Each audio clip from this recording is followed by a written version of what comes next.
Federal Reserve raised rates by 25 basis points on Wednesday in what may be the final rate hike in the tightening cycle. Now, aside from the 25 basis point rate hike itself, we didn't actually learn an enormous amount from the event.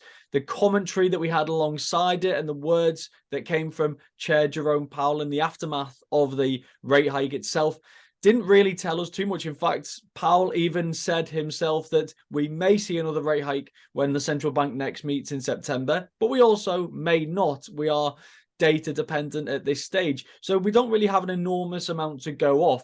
Markets still think that this is the final rate hike in the cycle, though. The odds at this point in time show that there's a 20% chance of a rate hike in September, slightly more than a 20% chance that we'll see another rate hike at all in this tightening cycle. And then early next year, we will see rates start to fall with the Fed seemingly having achieved its target of getting inflation back towards 2% over the medium term.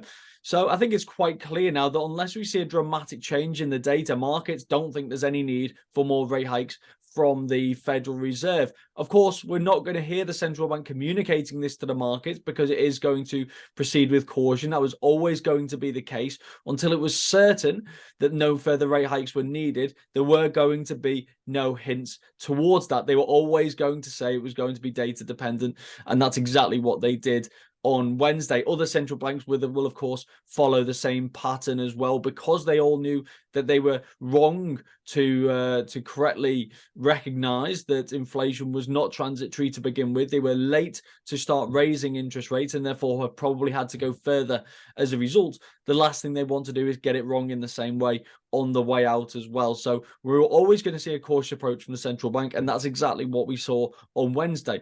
As far as what this means for the markets, as you can see here in gold, there wasn't an enormous amount of movement in the aftermath of the rate decision itself. We did see it moving towards 1980 in the days or in the 2 weeks leading up to the event. We saw it pull back ahead of the Fed decision itself.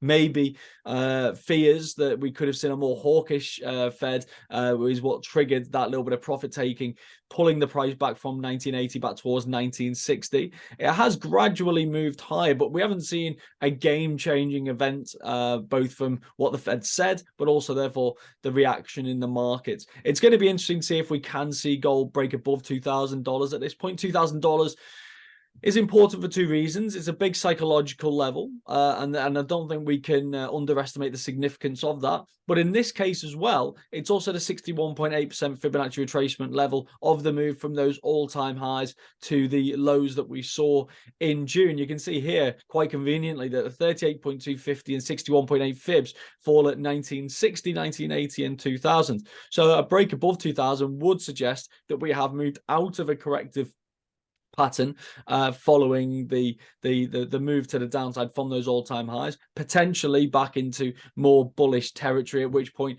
traders will naturally be looking at those all-time highs and wondering whether we could potentially see a break to new all-time highs. But I do think that's going to take a more significant move from the Fed, or a big significant shift in the data that will warrant the Fed to make that move in September. So there's going to be a very close eye now on the economic indicators. Inflation is the obvious one, but also the upcoming jobs reports and also the other indicators like the PMI readings to give us indications as to where inflation is ultimately heading and whether that is going to happen on a more sustainable basis. If we do see more softness in the data, as we've seen in particular over the course of the last month or two, then we could potentially see that be seen as a sign of dovishness in the data, leading to dovishness from the Fed. And again, like I say, that 2000 level then becomes all the more important. But it seems that we've consolidated a little over the last week or so in anticipation of the Fed, and the Fed delivered effectively exactly what the markets were expecting, which is no commitment,